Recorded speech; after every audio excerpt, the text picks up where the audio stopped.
60 years, the Glenn Jones name has been recognized for integrity and honesty. And the Jones Auto Center's in Wickenburg. Jones Ford Verde Valley. Take a nice country drive out to Buckeye. When you're talking about Arizona's best, you're talking about the Jones Auto Group. It's quick, fast, strong. I want to invite you to visit our new facility in Casa Grande and enjoy our country-style way of doing business. We're the Joneses. Hi everyone, welcome back to the Sun Devil Source podcast presented by Jones Auto Centers. Gabby Chernoff and Chris Kortman, joined by a very special guest today, Greg Powers. Thank you for taking the time. I know it's kind of been a busy off season, so we appreciate it. Hey, I appreciate being on. It's exciting. It's a cool backdrop. I mean, Come on. Like, how many places, Greg, you've been around the country, how many places have like this type of a facility? Not many. You know, we're incredibly lucky, and you know, you still, with as long as I've been here and what we've been through to get here, walking every day and pinch yourself because of what we came from to what we now have.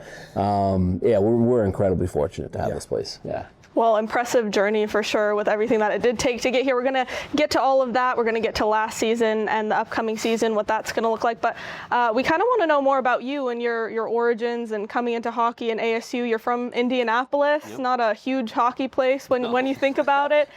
So what was it like growing up there and kind of finding yourself at ASU for college and starting as a goalie for the club team? Yeah, you know, I mean, I started hockey when I was 3. My grandparents were Indianapolis Racers season ticket holders back in the WHA. And what happened in Indy at that time, a lot of really good, because the WHA was a very high level of hockey, you know, and merged with the NHL. A lot of ex-pros retired in Indy, and hockey, youth hockey was pretty good. I grew up on an incredible team and played for the same team for about 12 years, the same pro coach, Hugh Harris, who has a place in Surprise and comes to a lot of our games. And I think our team ended up having like 7 kids that played Division I on it. I was not one of them, but it was a really good competitive team. So played my whole life growing up, and then obviously ended up playing club hockey at ASU, and that's a long story we don't have time for, how I ended up here, but thank God I did. We have time, Greg, come on. But you went to Cronkite, right? Yeah.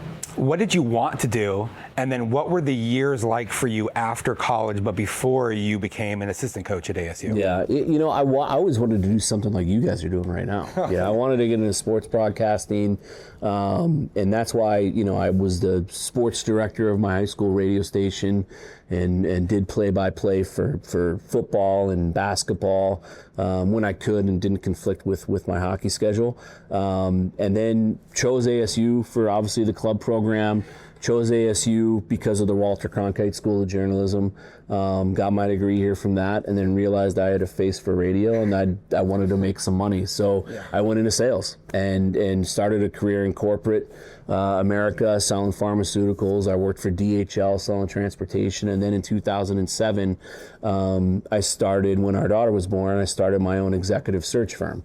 And so, so I started my own executive search firm, and then how I got into coaching, I never wanted to be a coach.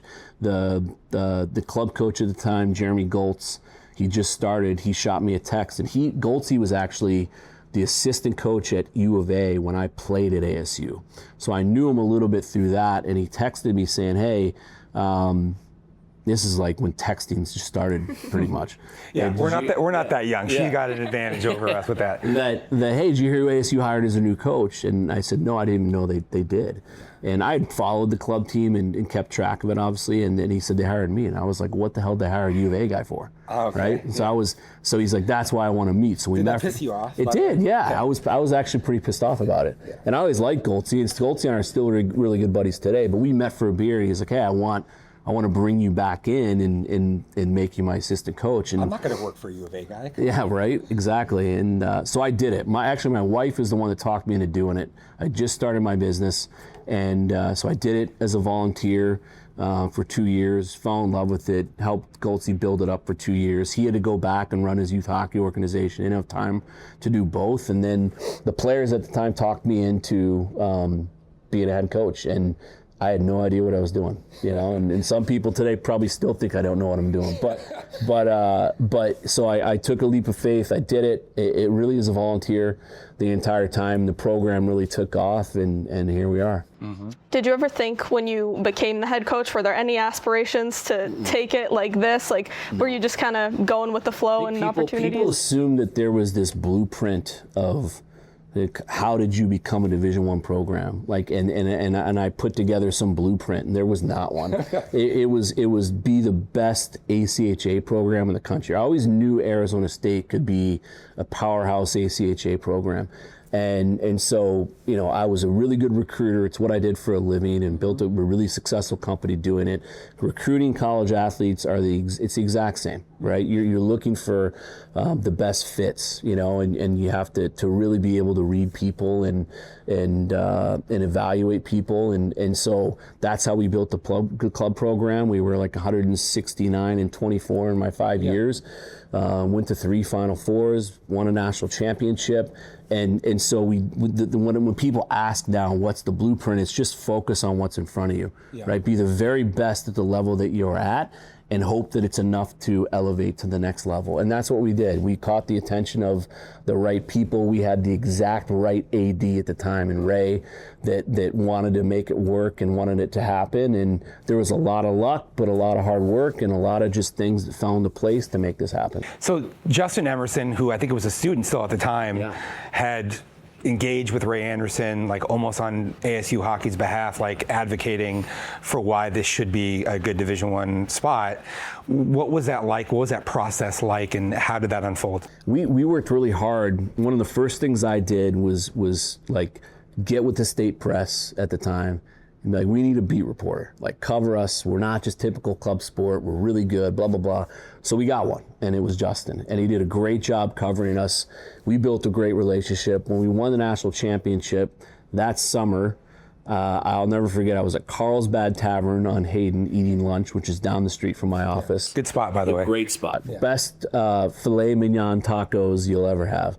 But they're unbelievable. So I'm walking out of Carlsbad. It's like 120 degrees out. Justin calls. He's like, hey, I just got an interview with Ray Anderson, who just started, and it's about hockey. And basically, his interview was essentially, Ray, we have this really high-achieving club hockey team. What would it take to elevate them to Division I? And so Justin told me about it, and he goes, what would it be? Like, what would be the financial wherewithal that it would take? I had no idea. I just spitballed 30 to 40 million. That's what I told Justin. Right? I should have said 80, but I said 30. Never enough money. Exactly. And Justin printed that the next day. It was published. The two gentlemen, led by obviously Don Mullet, called and said, "Here's 32 million. See if they're serious." And that's how it happened. Literally, Don Mullet saw the story. And called and said, we're going to give you 32 million. It's exactly how it happened. Okay, there's a lot of questions about that. So the first is, his son had played club hockey at ASU prior to that? Yep. Okay, so you already had like a pre-existing relationship. Yeah. And then the second part is how did you respond to being told that? I think my business partner was with me when I took the call, and my jaw hit the floor. And I was like, okay, like I had no relationship with athletics. Club Sports reports, all the way up to Dr. Jim Rund, right? So I hung up. I called Dr. Rund, and I'm like, did you read that article by chance? And he goes, actually, I did. I said, well, and I told him what Donzie had said. And Dr. Rund got us a meeting within a week with Ray and I think 7 different associate ADs at the time at the Fulton Center. We had them on speakerphone, and it was me in there with our then general manager at the time, a guy that volunteered his time, and I think 90 days later we had a press conference. What was it like?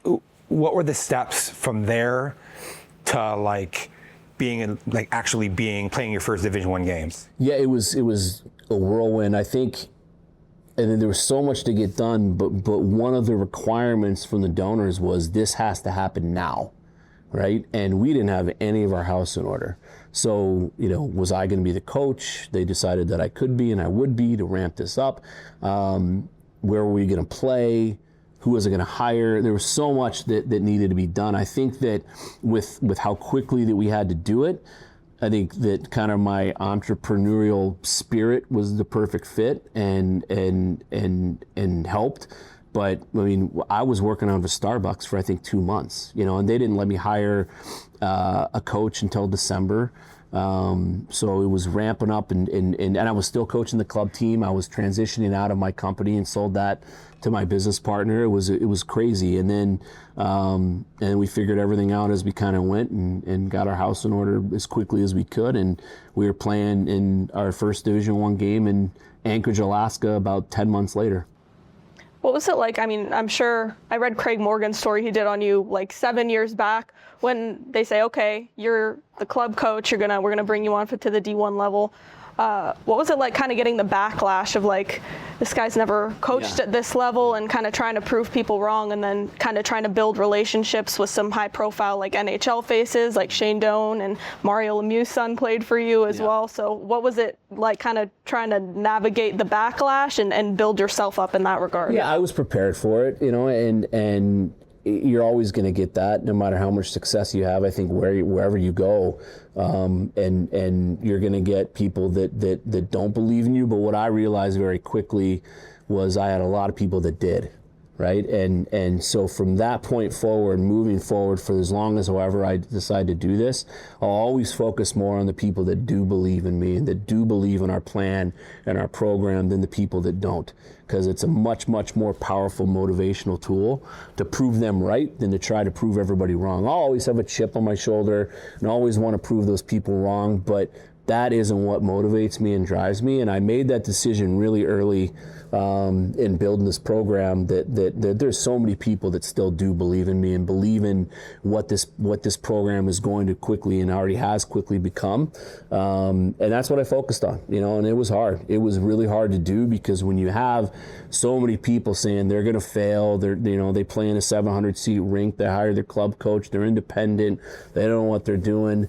You fight that perception when you recruit. You fight that perception when you try to build those relationships with NHL people, with agents and advisors. It doesn't matter who it is, and you just have to continue to push and block that noise out and focus on what motivates you and what brings you success. And that's what we've done from day one. Being in a conference is such an important thing in college hockey, and you applied to be part of the NCHC like a decade or so ago, right? Yeah. So what enabled, why didn't that happen then? And it took all of this time. Was it about the facilities, the arena, whatever? And then how did you go from there into where you did get that opportunity? The best thing that happened to us was getting denied by the NCHC when we did in that first year. We didn't have any plans for an arena. We had no plans for any. We had no idea what we were going to do long-term facility-wise. We played in the worst facility in the history of Division I hockey. And asbestos, literally. Yes, that, rats, you name it. And hot water we were lucky to have on most days. So, but it shaped who we are. I still, and I just did a Zoom with our incoming freshmen, I still buy every player every year a book. It's called The Obstacle is the Way. It teaches you how to turn adversity into advantage. And so that was how we built the program. Everybody's perceived obstacles that we had, club coach, independent, no facility. We used all that to our advantage. We blocked that noise out, and we called it a shithole, right? But it was our shithole. Yeah. It was a shithole, right? But our record there was really good. We made the perceived obstacle of a 700-seat ice rink our advantage. It wasn't an easy place to play. We built our team, a specific way to play the way we needed to play to have success when we were able to get home games there. When any team was brave enough to come into Oceanside and play us. Which was probably hard to accomplish to get. It was hard. Yeah. It's hard to get home games. We had to travel a ton, and so it was an incredible challenge to get through those years. And in our third full year, we made an NCAA tournament. We're the fastest startup team to ever make the tournament. And I think still it's been 30 plus years now since an independent team has, besides us. So your first year in the NCHC, you're picked to finish at the bottom of the poll, which is nothing new to us. And then you're on your way to the Frozen Face-Off. So was it, surprising at all for you to have that success so early, and kind of what enabled you to, start with a bang like you did? We built an old team by design, so we built a team that we really felt we killed it in the portal. Like, man, we brought in some really high-end kids. We had some great returners coming back. It just was kind of a team that just came together, and people forget about that team. We went through the first 12 games decimated by injury that we had in preseason, and so had we not done that and we were able to go into that first segment of the season healthy, we thought we had a team that could get to a Frozen Four. But it was a magical season. It was so much fun, having playoff hockey in Mullet, proving people wrong, but proving ourselves right and continuing with that mantra. And we did. It was a great team, and it was a lot of fun.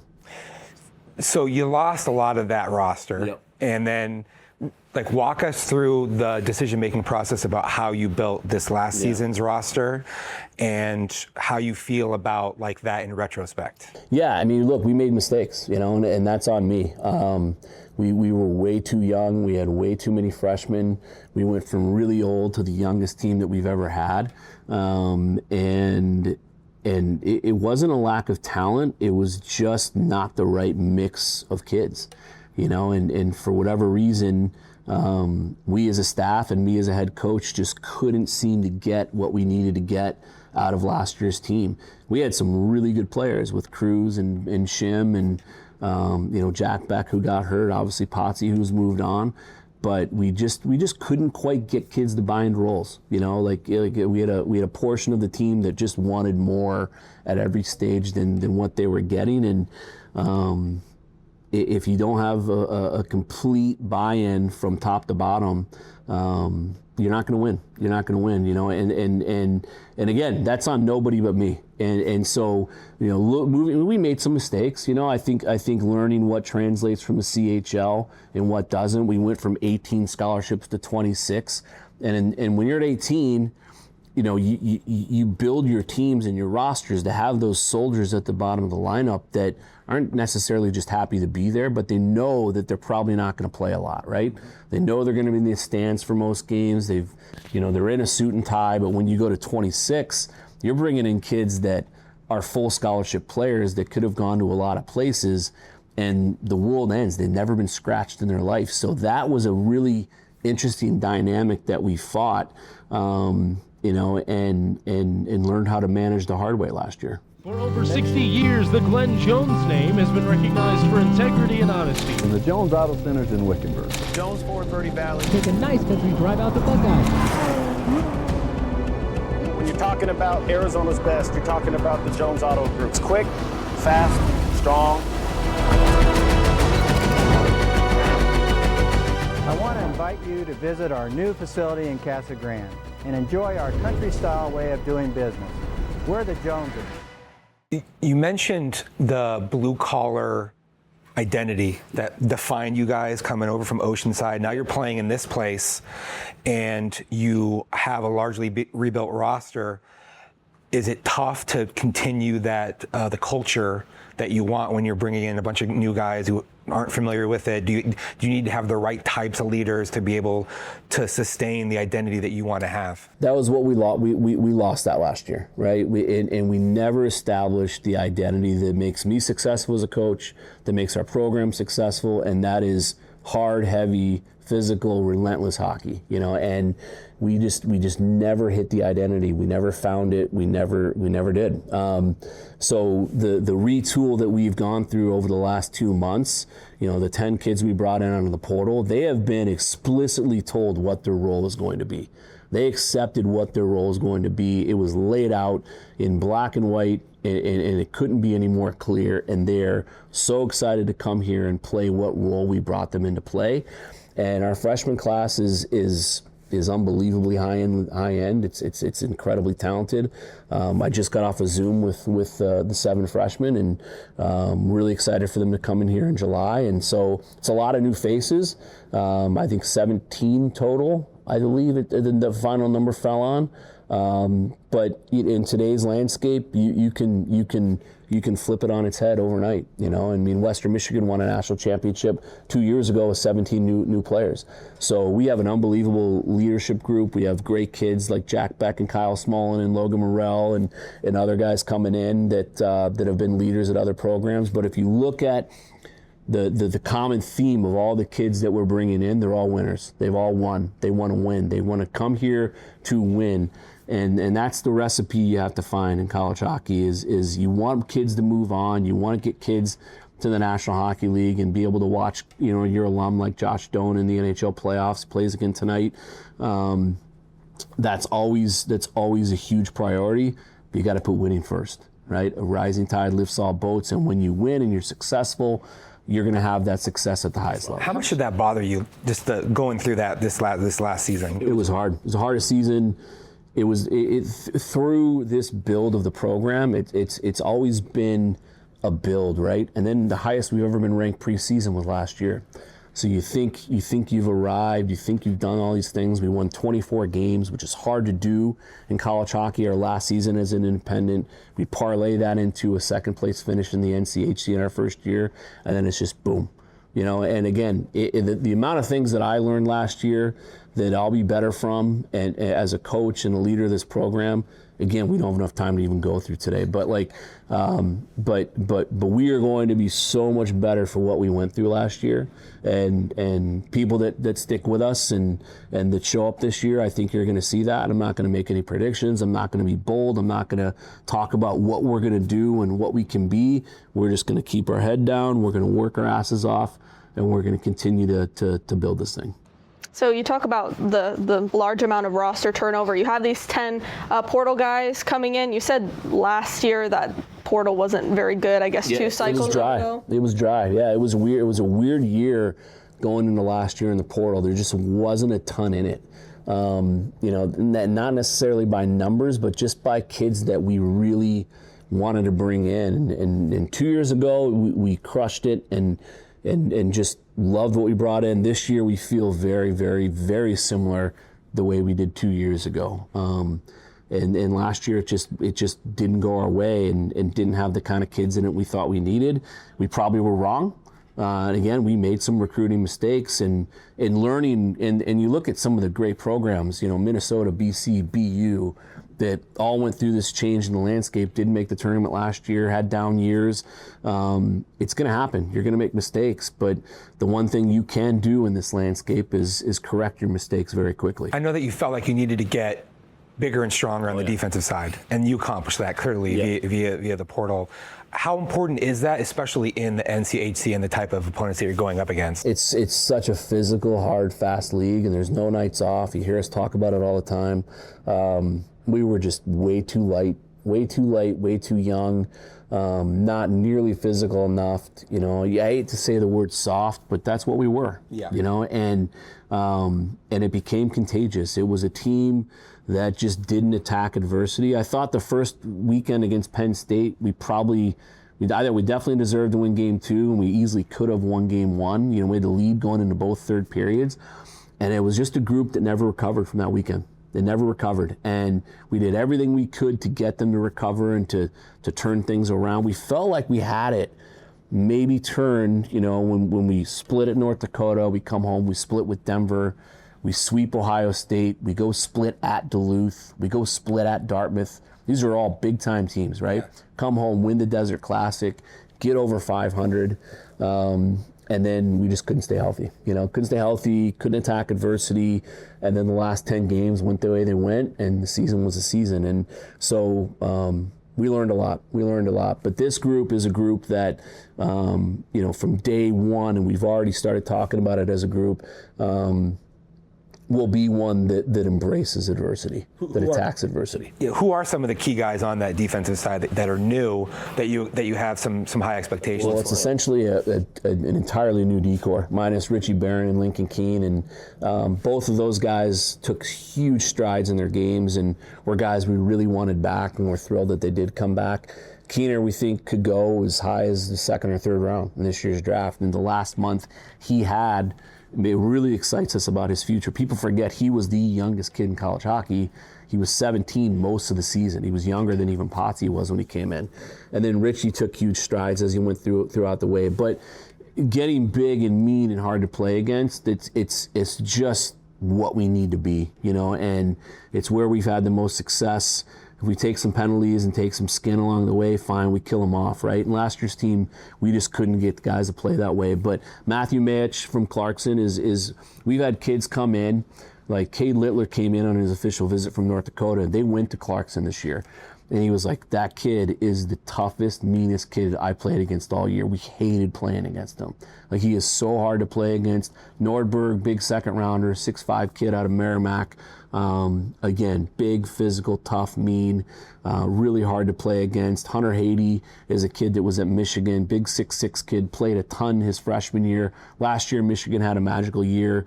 They went on a run, never really got off the run, and he just couldn't find his way back in. It didn't really fit in to how they play, but they didn't want to lose him. And I talked to Brandon Naurato, their head coach, and he had a ton of options, and he's a big, mean kid that plays in the back end. And then kids like Jonas Wu, he's small in stature, but he's maybe one of the most competitive kids that we will ever have. Freshman coming in.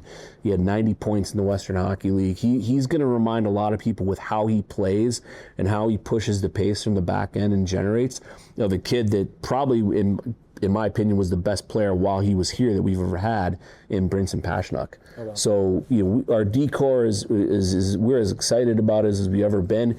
It's balanced from a righty-lefty standpoint. It's balanced from kids that can generate offense like him and Rylan Brown from Michigan Tech and Jack Wilson, the USHL Defenseman of the Year coming in, to big, strong, mean, physical shutdown kids that can move pucks like the three that we talked about. So we're really excited about all 8 of them. They can all play. It's going to be a battle for them to get in the lineup. But that's what you want. Because the D-core, they also didn't really strongly support how dynamic that you changed ends and your ability to move the puck and score. We lost our transition game in a big way. We've always really prided ourselves on, we went from 3rd in breakout efficiency 2 years ago to 53rd, right? And so we struggled breaking pucks out. We struggled transitioning pucks quickly. We strandled.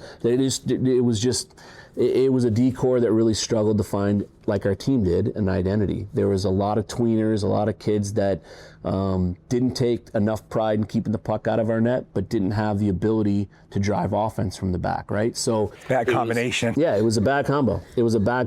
And at the end of the day, like I said, the accountability is on me for how the team was built, because I'm the head coach. But again, we like the landscape because you can flip it very quickly, and we think we have. So when you're trying to build a roster with all of this turnover and the landscape of everything as far as NIL and rev share is changing, and you're competing against some of these Big Ten schools and other NCHC schools where hockey is kind of the paramount of everything, what are some of those challenges that you had to navigate through? And you lost Cullen Potter and then trying to bring in those high caliber guys while also trying to share the wealth of what you do have. Yeah, we have so much to sell here, right? And we've gone through phases of building the program where you start, you have no conference, you have no facility, and then we finally get into a facility, and then we finally get into a conference. We feel like both hands are untied from behind our back. We're ready to fight a fair fight, and then the landscape changes again, right? Where NIL and rev share drive a lot of how you build rosters and a lot of team success. And we have 26 varsity sports here, right? And we still have a ton to sell with mullet and campus and the climate and all the things that a lot of college hockey programs don't have, we have. But you still need the resources in rev share and NIL to be competitive, and we're trying to get there. We're trying to get there as an institution. A lot of mouths to feed. And then the interim right now, while we're figuring out how to be a part of rev share, which I think we will be moving forward, hopefully in the near term, it was educating our fan base and our donors and local businesses and people that want to support our program why we need their help with NIL moving forward. And we've had a really successful offseason raising some of those dollars, and it shows in our recruiting. And moving forward, we're going to have to make that a huge priority, whether you like it or not. And I don't like it. I wish we could go back to the way it was, but it is what it is. We have to evolve or we're going to die. For over 60 years, the Glenn Jones name has been recognized for integrity and honesty. And the Jones Auto Center's in Wickenburg. Jones Ford Verde Valley. Take a nice country drive out the Buckeyes. When you're talking about Arizona's best, you're talking about the Jones Auto Group. It's quick, fast, strong. I want to invite you to visit our new facility in Casa Grande and enjoy our country-style way of doing business. We're the Joneses. You've always had guys that could skate and be dynamic athletically and put a lot of pressure on that side. So, with what you lost, how are you feeling about the way that you rebuilt that offensive zone? Really well. In the forward group, we're very excited about Jack Beck. People didn't get to see how good of a player he was last year. He was just coming into his own, and then he got hurt for the year and only was able to play in 10 games. He's going to be really good for us this year. We're going to have 15 forwards that can play. From freshmen like Teddy Merrill, who's local, who had 30 goals and 30 assists in Dubuque. Mikey Barron had 70 points in Dubuque. Lucas Sachin had 90 points in Edmonton for the Oil Kings. Nathan Beam is probably, when you take his size and his skill and his skating ability all into consideration, is arguably the most talented kid that we've ever had put on skates here. He's that good. He's a first-round talent. I think the Blackhawks will tell you that. I think he was the first pick overall in the third round in last year's draft. He's done a really good job getting himself in better shape and becoming more of an athlete. But he's a special player. The transfers we have coming in, they all do different things. Whether it's Nick Chindegraves from Penn State, he's a checker. He knows what he is. You talk to that kid on the phone through the recruiting process. This is what we're looking for. He's like, that's what I am. That's what I am. I know what I am. I want to be first over the boards to kill penalties. I want to be the guy that's leaned on to keep the puck out of our net, which we didn't have enough of last year. To guys like Cade Littler, who have scoring touch that maybe he didn't get to really, show at a place like North Dakota, that he's going to get those opportunities here. So, the list goes on and on. I think a kid that we're really excited about that is a little unheralded. People want to talk about Ben Mothersbaugh and his 19 goals, and he's going to be like Matthew Copperwood for us on the half wall on the power play, is Olivier Houdet. He's a really good hockey player from Lindenwood, and he had options that, out the wazoo coming out of the portal, and we were really fortunate to get him. So we're excited about all of them. They're all going to have big roles, and it's going to be a competitive group to get in the lineup. Sounds like it. Yeah. What about in your crease? You've been high on Sam Urban from the very beginning, and then you bring in Hillebrandt. How do you see Urban's role kind of shaping out this year? And do you think Hillebrandt will be a good backup? Two really talented guys, and the message to both is they're going to fight for the job.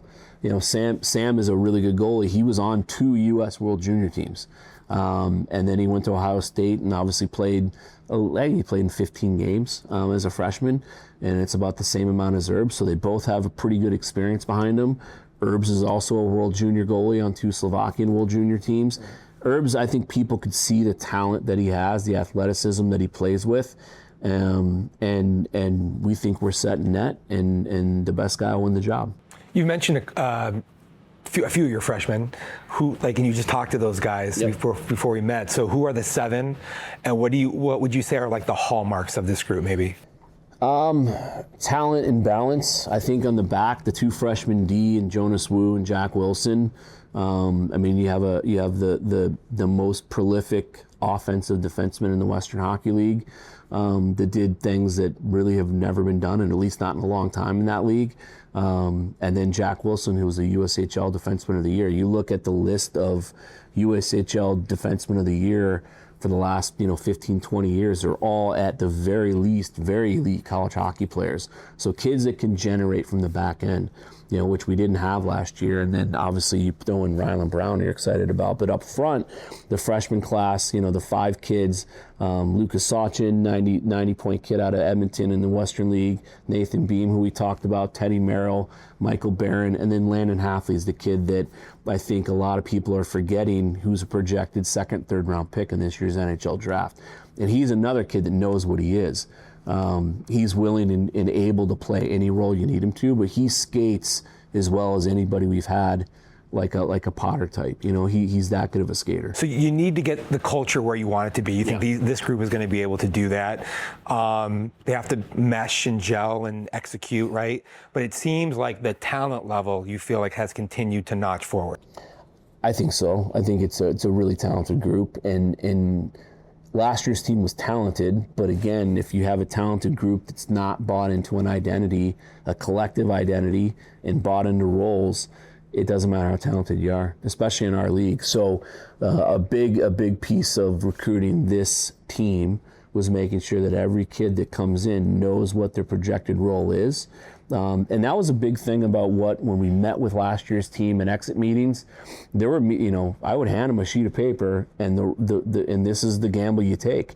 This is going to be your role.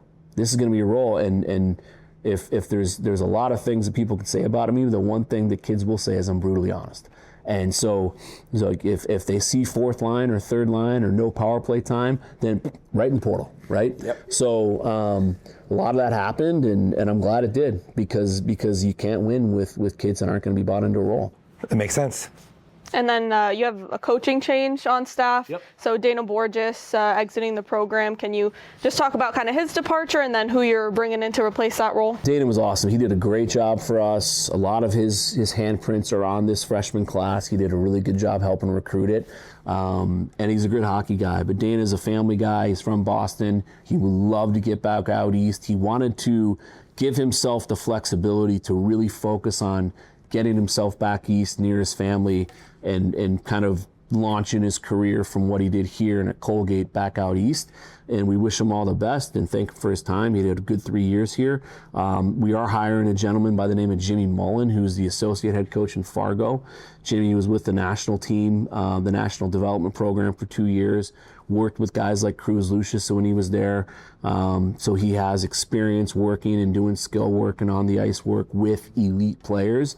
And then he went to Merrimack and did a really good job recruiting kids at Merrimack. Daniel Schlane, who we didn't talk about, who we're really excited about, is a kid that if you ask Artie who's the better player, he'll tell you Daniel all day. And Daniel has a chance to be. He does. He really does. He skates better than Artie, and they play the exact same way.